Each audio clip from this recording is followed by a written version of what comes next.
நாடு 57. Estonia. Russia, Latvia மற்றும் Baltic கடலின் எல்லையாக வடக்கு ஐரோப்பாவில் அமைந்துள்ளது. எஸ்டோனியா உலகளவில் மிகவும் டிஜிட்டல் ரீதியாக முன்னேறிய சமூகங்களில் ஒன்றாக அங்கீகரிக்கப்பட்டுள்ளது. இது எஸ்டோனியா என்று அழைக்கப்படுகிறது. தலைநகரம் தாலின். யுனெஸ்கோவின் தளமான இடைக்கால பழைய நகரத்திற்கு பெயர் பெற்ற தொழில்நுட்ப ஆர்வமுள்ள தலைநகரம்.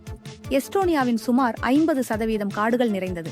மேலும் குறிப்பிடத்தக்க வகையில் 69% எஸ்டோனியர்கள் மரங்களுக்கு ஆன்மா இருப்பதாக நம்புகிறார்கள். எஸ்டோனியாவில் வெளிநாட்டினருக்கு மின்னணு வதிவிட வசதி வழங்கப்படுகிறது. உலகில் எங்கிருந்தும் சில நாட்களுக்குள் நீங்கள் ஒரு தொழிலை தொடங்கலாம். எஸ்டோனியா உலகின் மிகவும் தூய்மையான காற்றை அனுபவிக்கிறது. மிக குறைந்த மாசுபாட்டை கொண்டுள்ளது. தேசிய விலங்கு ஓநாய். சுதந்திரம், தைரியம் மற்றும் தேசிய அடையாளத்தை குறிக்கிறது. திருவேங்கடம் டைம்ஸ். உலகில் 200க்கும் மேற்பட்ட நாடுகள் உள்ளன. அவற்றைப் பற்றியும் அவற்றின் கதைகளைப் பற்றியும் அறிய ஒரு நிமிடம் செலவிடுங்கள். குழு சேரவும்.